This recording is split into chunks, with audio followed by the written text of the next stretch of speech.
We're still in Chartres, but we have moved to a different building. We're now standing at the Saint Pierre Church, which now serves as a parish church. It was founded in the 7th century as a Benedictine Abbey church, and you can see that it's very different from the Chartres Cathedral that we've been in.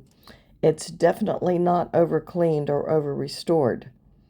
Now, what we're looking at, the main building, is an 11th century building, but on the right-hand side, that is a tower from the 10th century.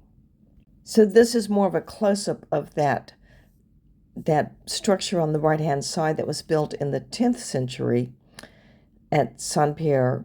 And the abbey back then was actually outside of the city limits, so it was vulnerable to attack. And this is the part of the church where the monks would go to try to protect themselves and seek shelter.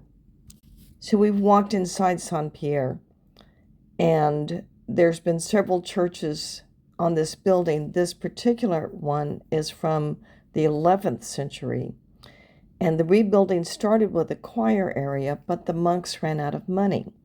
When they started the foundation for the nave, they found at that time a body, and they thought it was a saint's body, so they put it in a chapel on the east end.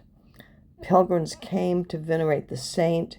They brought their gifts, and so finally the monks and the abbey had enough funds to finish building the nave.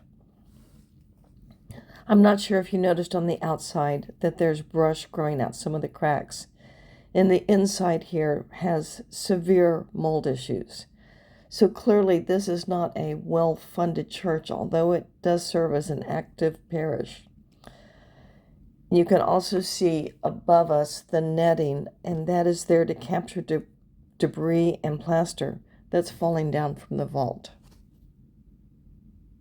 Before we left Saint Pierre, I just wanted to take a peek inside the oldest part of the building that was built in the 10th century.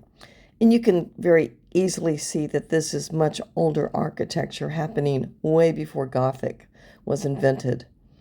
The Vikings attacked this building at least twice, and it was in here that the monks would hide and seek shelter. It now serves as the bell tower for the parish church.